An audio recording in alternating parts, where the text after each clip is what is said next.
भूपती ईशान पुत्र गणपती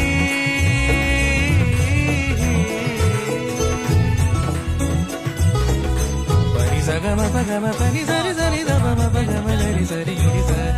सरी सरी गरी गम गम पगम पनी गौरी सुत भूपती ईशान पुत्र गणपती एकदंत दयावंत चार भुजग